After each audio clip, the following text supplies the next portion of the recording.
looking at the girls. This was exactly what her mother warned her against when she won the scholarship. Avoid men and concentrate on your studies. The only but a distraction. She looked at the three girls as they kissed their boyfriends passionately and shamelessly. "Come on, girl," Mona Lisa said. "Loosen up a bit. Life is not all about books. You have to catch fun and enjoy." Kosi stood there, speechless, as she watched the ease with which the girls flung themselves on the men. As she wondered at the freedom with which the girls kissed the men, she remembered her mother's advice. Keep men at arm's length so that you can become useful to yourself. But these girls have never gotten pregnant, despite being free with men.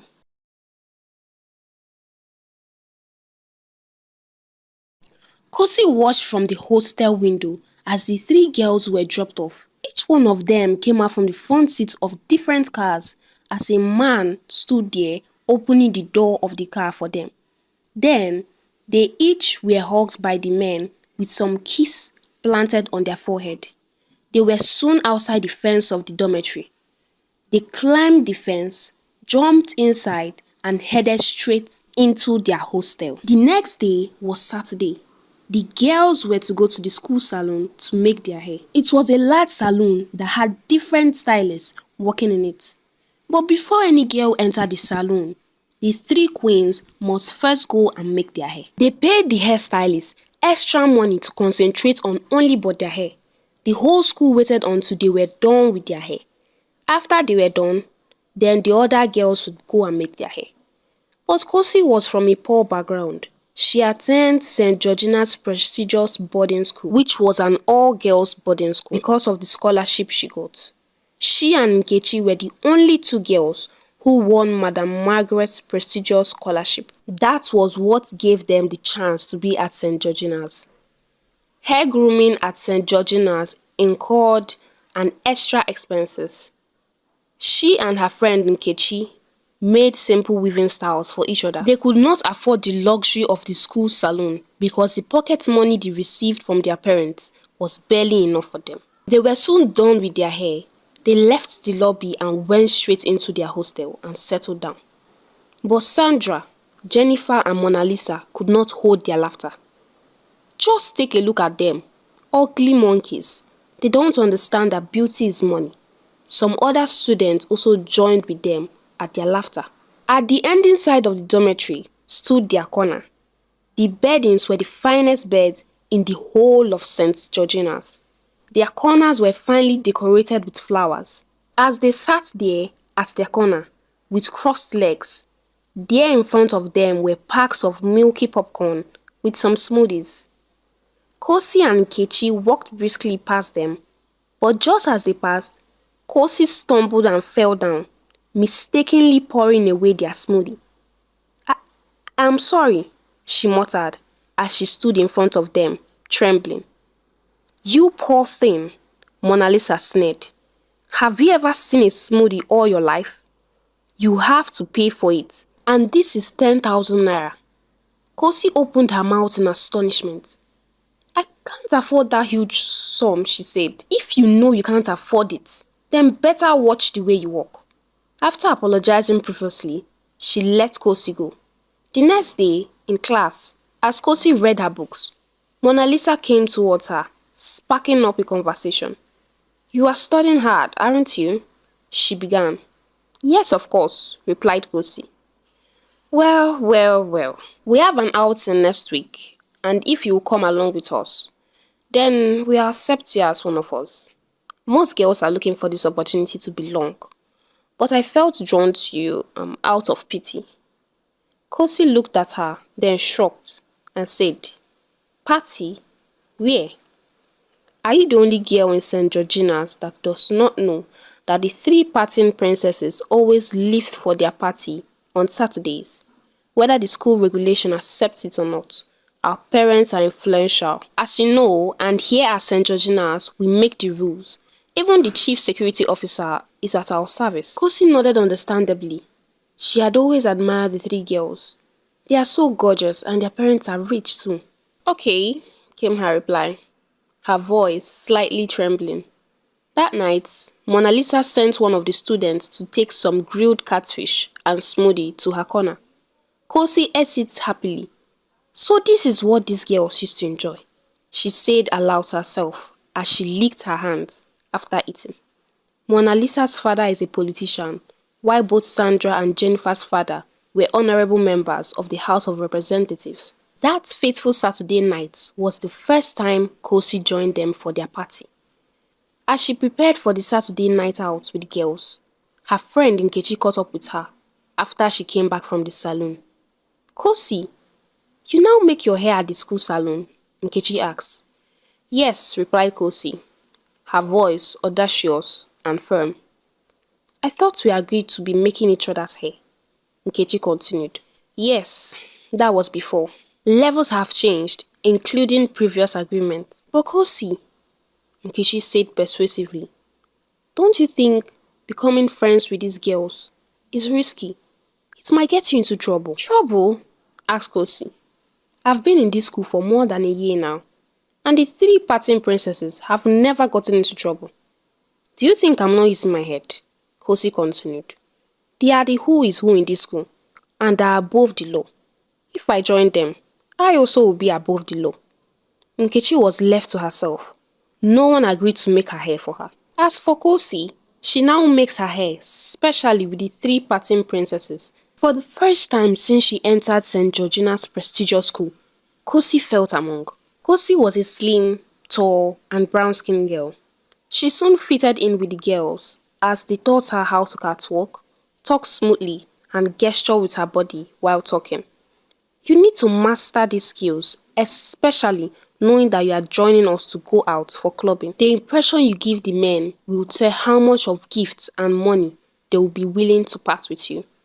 Finally, it was Saturday night. Jennifer, Sandra, and Mona Lisa were close to the school fence, along with their new friend, Kosi. They went to the side of the fence with the shortest height and climbed on.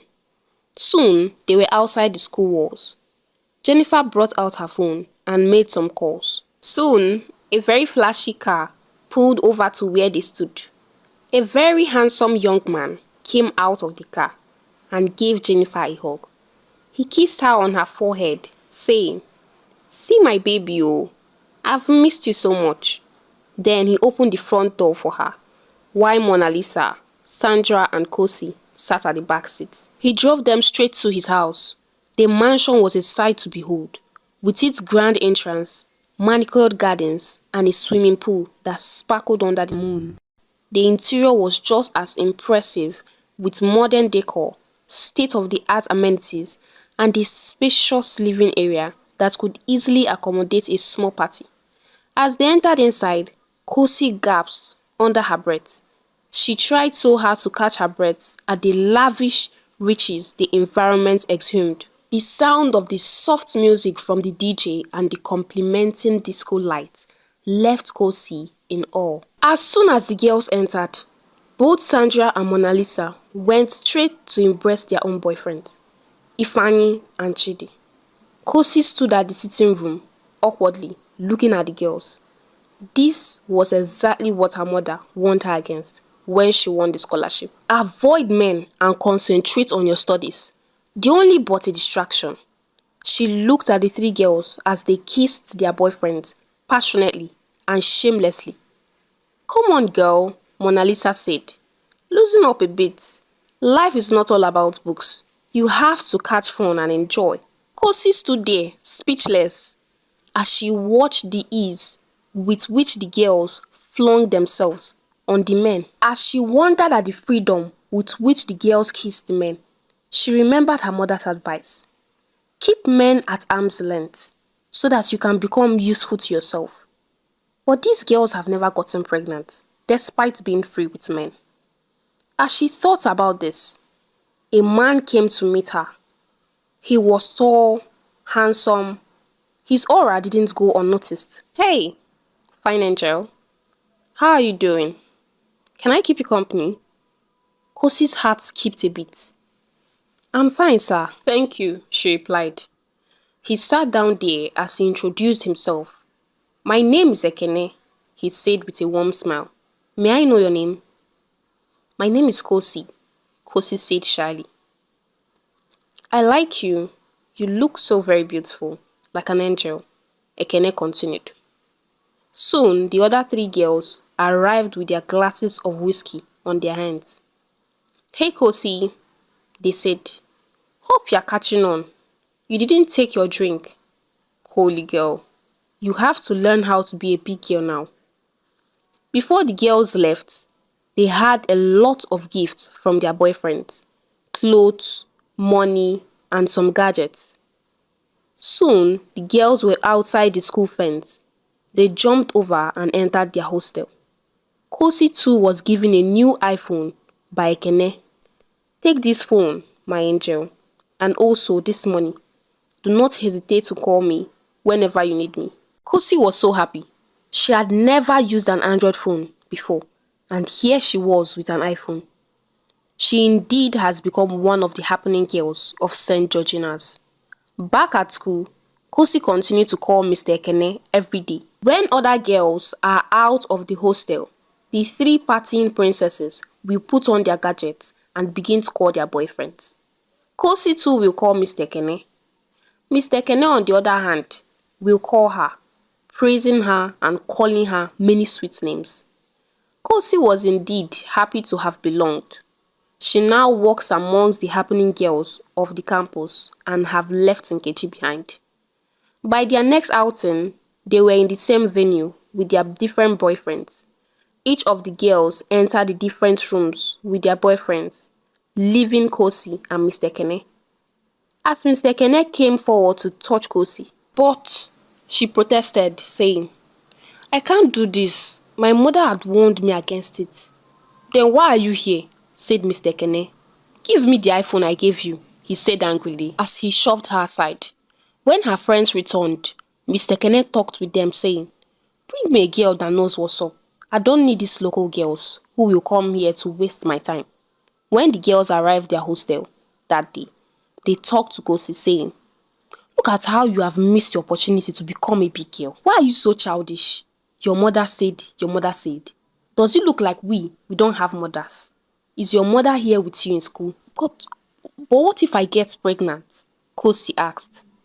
There is nothing like that. And besides, we have drugs that can easily flush away that pregnancy. Finally, Kosi made up her mind. She wanted to be a big girl. After all, Mr. Kene had promised even to marry her after her high school. Kosi threw herself at Mr. Kene with reckless abandon. Every Saturday, she will go to their usual meeting place and they will eat and drink with their boyfriends. They will also sleep together with their boyfriends before going back to the hostel. Soon, it became a norm for Kosi to abort her pregnancies each time she became pregnant. As months progressed, Kosi became totally distracted from her studies. She moved from her position at the top of the class to having poor grades and results. She always feels weak in her body. She always feels like fainting most of the times. On one of the weekends, they had sneaked out as usual. They danced, ate, and drank as usual. After Kosi came back, she found out that her period was not forthcoming for some weeks now. She tested herself with the pregnancy kit they had in the hostel. She was positive for the pregnancy test. She went straight to take the abortion pills she had always taken, expecting the pregnancy to flush out as usual. But to her greatest amazement, the pregnancy was still there. She took even some more of the pills, and yet nothing happened. Kosi was in a dilemma. She did not know what to do. She quickly told her friends, Sandra, Jennifer, and Mona Lisa. They too could not help her. But why are your things always different? We always take care of our things since we started working our lives in the streets. You just joined 6 months ago and you want to put us into trouble. After they said this to her, they stopped coming around her, avoiding her like a plague. Her stomach was now beginning to bulge as her pregnancy has passed 3 months now. One Saturday night, Kosi was at Mr. Ekene's place. She went out all by herself. Since a month ago, Mr. Ekene learnt that Kosi was pregnant. He had refused to pick her calls. She went to visit him in the place she had always known to be his house. She knocked at the gate, fully prepared to face him. To her greatest amazement, a very beautiful elegantly dressed woman, opened the gate. "I'm looking for Mr. Kene," Kosi said, her heart racing up and down. "Oh, he drove my husband out," replied Madame Loretta. "Can I wait for him?" asked Kosi. "And who are you?" asked Madame Loretta. "I'm his girlfriend." Madame Loretta let out a laughter and then clasped her hands together and asked her, saying, "His girlfriend, or one of his girlfriends?" Kosi was baffled. Her heart began to race even more. "I can't go back, ma'am. I'm pregnant for him." "Pray what?" "For a married man whose wife and children are in the village." "But Mr. Kene had always claimed that this is his house," Kosi said, and both her hands and legs continued to tremble. "Young lady, listen very well," Madame Loretta said. "Ekene is our driver. We just traveled on a vacation for 6 months. That is why he began fooling around with women, claiming that this place is his house. Apart from his wife and children who are in the village, you are the third lady who has come here to claim that you are pregnant for him." Kosi was dumbfounded. She sat on the floor and put her hands on her head as she sobbed, cried and wailed. "Stop, my dear. Do you have a mother?" Madame Loretta asked. "Yes," Kosi replied. "If you know what is good for you, you go back to your mother," Madame Loretta advised. Kosi was left all to herself, her mother's advice staring at her face. She did not know what to do, whether to go back to her mother in the village or to go back to the hostel. She could not think, but all she remembered was that the money she had is not enough to travel back to the village. Even if she had enough money, can she face her mother after throwing away her advice? She soon decided to go back to the hostel and find a solution. She arrived at the hostel, climbing through the school fence as usual. As she laid down on her bed, Kosi thought about many things. If the school authority finds out that she's pregnant, they will expel her in a disgraceful manner. But facing her mother is something she cannot do. That night, she slipped to Mona Lisa's corner, kneeling down to beg her.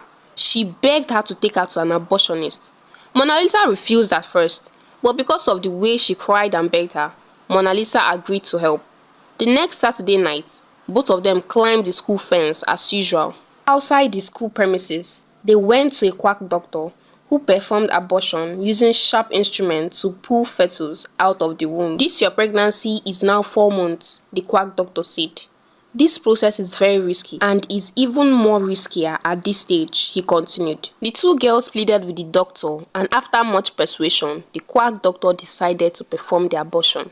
Before daybreak, the abortion had been concluded as the two girls went back into the hostel. Just as they were about to enter through the hostel connecting gate, Kosi slumped there outside the hostel. She was bleeding profusely.